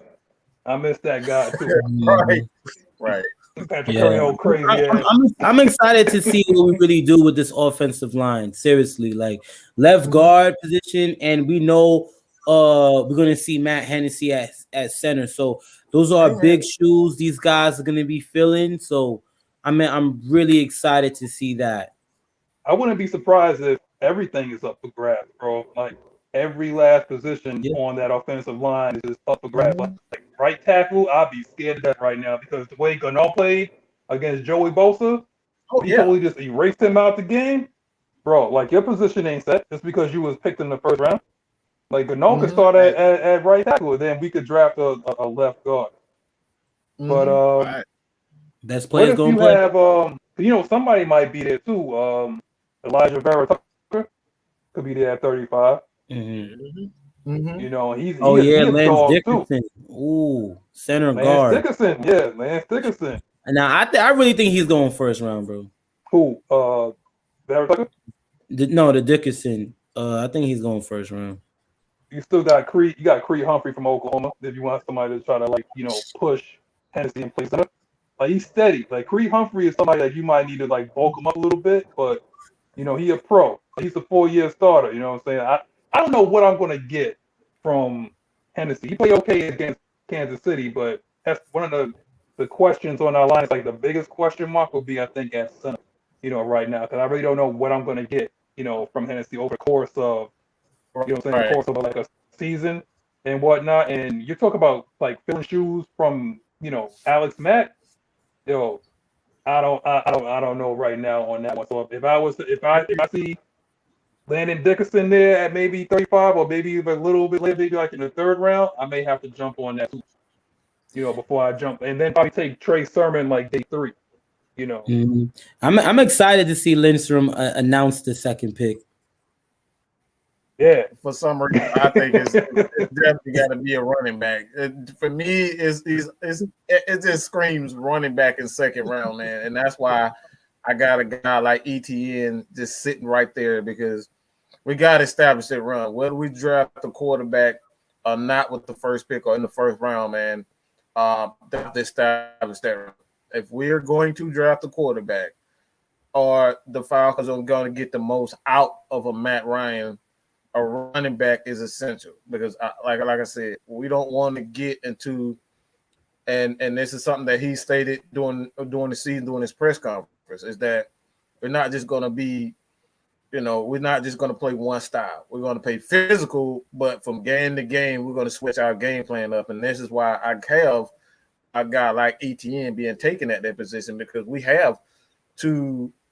already have 2 physical running backs and Mike Davis and Quadri Olison. And Quadri Olison is still on the team after we released Edo Smith. It's going to be interesting to see what they do. It could be a physical running back that has, that ability to catch the ball out of the backfield like a Devontae. I don't think Devontae will be there, but a Chuba Hubbard, some guy like that, I could definitely see in the Falcons taking him as well. There's just so many backs in this game in this draft that you can go get, man. With a lot of size. Let me run a scenario past you guys, if you don't mind. Let's just say that Javonte Williams, like, his stock is rising. So let's just say that, Pittsburgh probably take Javonte Williams there. I don't think Tampa's going to take a running back. So, and then I don't think that Tampa Bay is going. I mean, not Tampa Bay. I don't think Tampa Bay or Kansas City is going to take a running back. So now you go into the second round, and then ETN goes first. Again, he goes early in the second round. At 35, if you see Najee Harris there, and Greg Rousseau is there, who are you taking?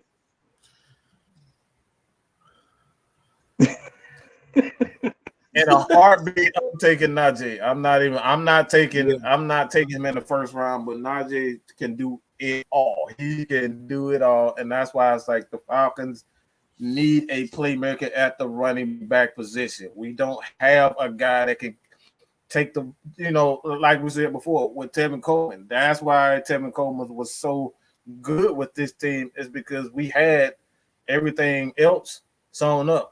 When you wanted the double Julio Jones, you wanted the double Calvin Ridley, you know what I'm saying? You wanted the double a Roddy White. Like, you had you always had a running back that at any given time that could take the ball to the house, and that's what you need. That's what you get out of a guy like Najee Harris. The dude is just special. He has special skills. But again, in this NFL, running backs, we've seen special running backs being wearing ACL. We just saw Saquon Barkley, special running back, but this NFL hasn't been kind of running back, so I'm not willing to draft him in the first round just on that. See, Kevin H is trolling again. He's in for a fourth round. Right. Oh my God, this dude! Hey, look, he better switch that to 4 first-round picks. He just spent $20 on raising Mad Mike's blood pressure up through the roof. But we appreciate the love, Kev. We appreciate the love, Kevin. We appreciate it. Yo, man. Yeah. We appreciate it. All right, so we got the last subject right here. Do the Falcons have a chance to win the division? If not, do they make the playoffs? Hell yeah. Hell, Matt Ryan at the helm. Matt Ryan is, you have a quarterback, you have a chance to win the division. And not just any quarterback. You have a quarterback. All right, so it's like with that, like you got Julio Jones, Calvin Ridley, got a offensive coordinator that the defense, and this is something that nobody talks about. You don't know what the hell Arthur Smith is going to do with this offense. We don't know if he's going to air it out. We don't know if he's going to run the ball. We don't know anything. We don't know who's going to be his favorite target. So at this point, it's like, when you look at, the Saints, for example, the Saints knew every game that Dirk Cutter was going to call 9 routes, hook routes, and curl routes. That's it. We knew that's what he was going to call. Now you got Julio Jones and Calvin Ridley and quite possibly Pitts. That these guys can run any route on the route tree, and guess what? The defensive coordinator have no idea what the hell you're going to do. So this year, I think the Falcons are going to surprise a lot of teams offensively because you don't know what you're going to get from Arthur Smith. All right. KSTYLZ.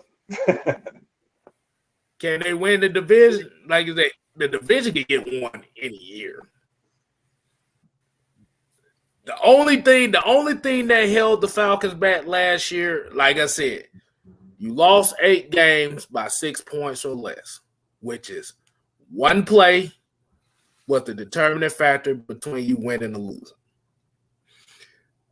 Now, we're going to have a different team. We're basically going to have a bunch of Home Depot guys on our team this year. Right. We're going to have a bunch of those. Mm-hmm. And I think, like I said, especially now that the narrative of Matt Ryan is done and he needs to retire and this team ain't got no chance in hell of doing anything in the NFC in general, it might add to a chip on their shoulder. Now, I saw a video today. Oh, Maurice White. I'm gonna mention this. Maurice White Jr., aka Stephen A. Smith.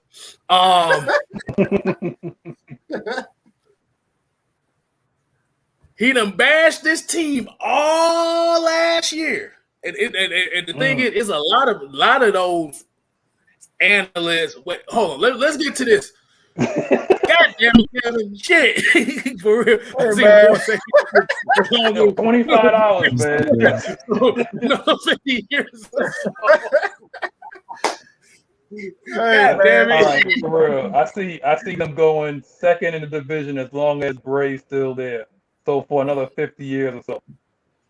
So if Brady's still there, as long as Brady's still there, they got us coming up in second. And that's what Kevin's trying to say. He didn't do shit. What the hell he do last year? Hand the ball off to them and play defense? That man is proud. We almost beat them. We was in both games. But the defense couldn't stop damn Dipley squad, so we end up losing the game. Right. So it's like you can say Brady and all this, but what did they really didn't really destroy the Falcons. We were in every game. They basically forced the Bucs the first half. Like Matt Ryan had a field day. He had like 3 bills at the half against that Bucs defense. So it's not like anything that he hasn't seen before. He's not scared of that at all. And if you add a Kyle Pitts to there, there's nothing that they can't do to stop us. It's just the defense that we have to clean up. But that's always been our problem for the past decade. But that's no here nor there. But do I see us actually making the playoffs, because if you go through each division, right? We already know Green Bay playing the North. Moving on. The NFC East is a dumpster fire. The NFC West, we got Arizona. I think at least like two teams coming out of the NFC West. Like Arizona and Seattle, y'all guys think? I don't think Arizona's going to be that good. I think Arizona's going to be good, but I don't think they're going to be as good as, because teams are going to figure out Cliff Kingsbury's offense. Like when that happens, he typically, like we say this all the time. Like defenses, they figure out what you're doing. Then it's up to the offense. It's up to the coaches to adjust. So he's going to have to adjust. I think this is 3rd year, I believe. And they're going to figure out their offense. They're going to figure out their offense. And once they figure out their offense, much like the Rams with I always forget his name, the coach there.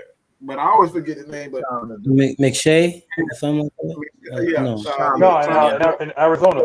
Right? Are you talking Arizona?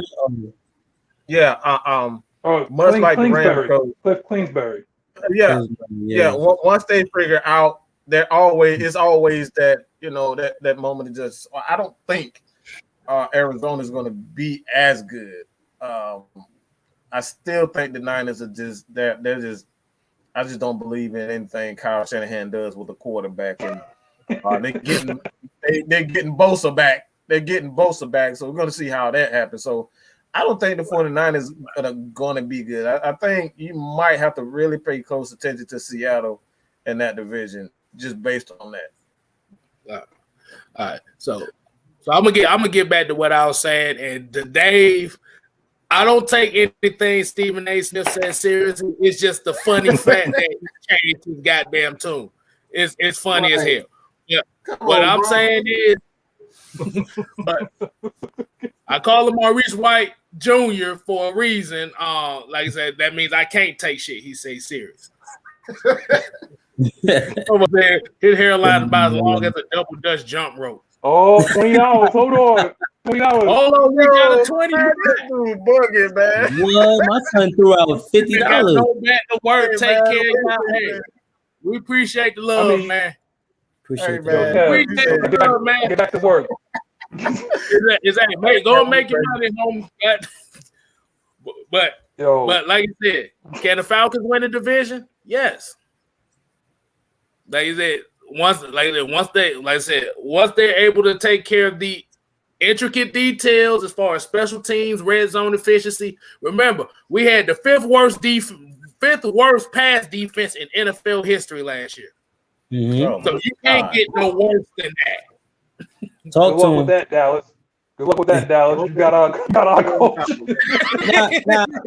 on the real though, on the real though, when we really look at it though, at that division, you see what the Panthers did, right? They got Sam Darnold. I'll take that. I still like him as a quarterback, but it's still not enough. I feel like I do see us still sweeping them. I'm being honest here. And then with the Saints, Drew Brees is gone now. So a lot of things is going to be different. I'm not sleeping on Sean Payton. We know what Sean Payton could do. He always got something up his sleeve. But I'll still take what's his name? Jameis Winston or whatever, or Taysom Hill any day. With our defense, with DMPs and what he's going to do, I still see us competing. Worst scenario, us splitting with the Saints, but definitely sweeping the Panthers. Now the Bucks, and we have to. They swept us last year, so we at least gotta get them. You know, we gotta get them. Gotta get them. That's Tom Brady. At the end of the day, there's no way in hell he gonna sweep us again. You gotta at least split that and see. So then, worst case scenario, we might finish second in the division, and now us making the playoffs. You know, I expect Arthur Smith to change that scenario where those games, 6-8 games that we might have lost by 6 points or not. Now, let's change that into W's now. Let's change that into W's. So now when we change that into W's, hey, we talking about a whole new team. Everybody won't be talking about Atlanta all of a sudden. And you're gonna see the bandwagon start coming on. We're gonna see all these Falcons fans, fake Falcons fans, gonna start coming on, showing, man. No, because anytime that Matt Ryan throws an incomplete pass, they're gonna be banging on the table talking about we should have took Justin Fields. Like that man can't win for trying, bro. Like honestly, I honestly feel sorry for, especially being the fact of, I mean, Rich, you know this. Like me and you from New York. And if you actually talk to Jets fans, they haven't had a proper, I always say this, they haven't had a proper quarterback since 1969. I do not count what's his name? Butt fumble ran to the dude's ass. What's his name? Mark Sanchez. Yeah, Mark Sanchez. Yeah. Like I don't even hurt his last name. Yeah. He's just trash. That's all we're gonna call him. But you gotta understand is that, I mean, Minnesota couldn't find a decent quarterback in the draft, and they had to go get Kirk Cousins. I mean, there's a lot of teams like Cleveland could have found a decent quarterback. There's the running joke that they had a jersey with every last quarterback that Cleveland has bombed on. I mean, actually, just think about it this way. When we traded up to get Julio Jones in, was it 2011, I believe? Yep. They took Brandon Whedon. Okay, just think about that for a second. They took Brandon Whedon when they drafted him. He was like, he was 28 years old or something like that. That boy already had, he already had a pension before he took a snap. Yo, I'm telling you right now. So it's not easy to find a quarterback. We don't know, and there's a lot of questions right now. There's a lot of questions with these quarterbacks. Trey Lance, he opted out. He played one game in this past season and opted out, rightfully so. You know, if you can be able to if your agent's saying that you're going to be a top 5 pick, opt out.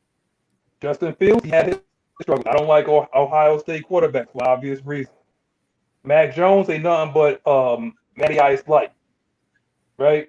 So when it all comes down to it, it's like when you take these guys, it's that you have to hope, because your entire franchise, your entire job is linked to that quarterback. Everything. And look how Sam Darnold flamed out on the New York Jets. I mean, people talk about trading Julio Jones and all this kind of stuff. No, that can't happen. What we have is a steady quarterback, a consistent quarterback, a Hall of Famer at wide receiver. If we take Pitts at 4 and we draft and we get a running back at, say, at 35, or if you want to take defense or whatever like that, at least you have something to build on and you can compete for the division. If you decide to take quarterback right now, you're basically hitting the reset button. So I mean, I don't want to hear nothing for at least the next 3 to 4 years of why we can't compete with Tom Brady, why we can't compete with the Carolina Panthers or the New Orleans Saints, or anything like that. If you want us to compete right now, then you have to take the best player available at that point. So I think, honestly, best case scenario, I think that we can compete for the division. We should compete for the division because we have the pieces together. We have the pieces ready. Mm-hmm. The only thing is, like I said, DNP is going to have us ready. Arthur Smith is going to have us ready. Those losses that we had should, if you want to, like I said, say like if half of them went the different way. I mean, just look at it that way. You know what I'm saying? And we have two guys on that look over both sides of the ball. Arthur Smith and DNP is very meticulous, and they'll have us ready. And they'll have us ready to compete. They're going to have some dogs on defense, and we're going to have some playmakers on offense. What more can you want? And we will compete for the division this year. If not, I'll recant on my deathbed. But I mean, you got some more something to add, KSTYLZ? Hey man, that's it, man. I think you guys have pretty much summed up everything that that we possibly can for the most part. Great show. Thursday. It's been a great show, man. Rich Kuiper Jr., man, we appreciate you, man. Everybody, one more time, man. Everybody, one more time in the chat, man. Happy birthday to Magnus, the Magnificent, Sir Magnus, the Magnificent. All right, man. We appreciate you, bro, man. Love y'all, man. Miss Maggie, I know she want to say something. I guess not. Uh-oh.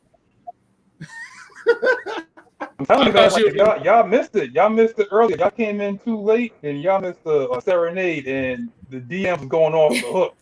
Okay. Here he go, man. All right, well, hell of a stream. Okay. So, if anybody caught the message that was going across the bottom, I need all my mods to hit up me on Twitter or Instagram. I got some things to talk to you guys about. It could be way before the draft, but just hit me up. You know, I need to speak to you guys, definitely. Asia, who all got that. I don't know, I don't know half of it. Mike know all that, but at the same time, get ready, y'all. Draft show. Tell your friends, share it, get ready. This is going to be fun. We're going to have some fans on. We're trying to have some appearances. We really finna take it. Have your food because we're going to be eating. We're going to be drinking. It's not going to be your ordinary show. So I hope y'all ready for it because, look, I'm waiting on reactions and I'm screenshotting everybody. I'm coming. I'm watching that fourth pick like, ooh. Like, oh, shit. Yeah, here we go. At the end of the day, somebody's going to be mad as hell. Yep. Let's just say it like that. All you want to see is all this is like, the pick is up. That's it, pissed off. Hey, you gonna have the Green Acres theme song.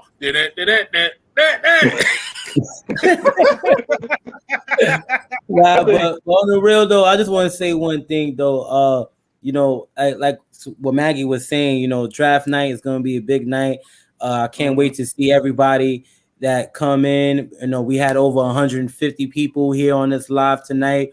Still come in. Show some love in the comments. I'm gonna be in the comments as well. Looking forward to getting on the show later. Once again, more life to you, Magnus, man. Happy birthday. Thank you, Maggie, with your beautiful voice. You blessed us with that. That was very nice. Appreciate. Y'all know my body. Rich the Headhunter. Love is love. Appreciate y'all. That's it. Yeah.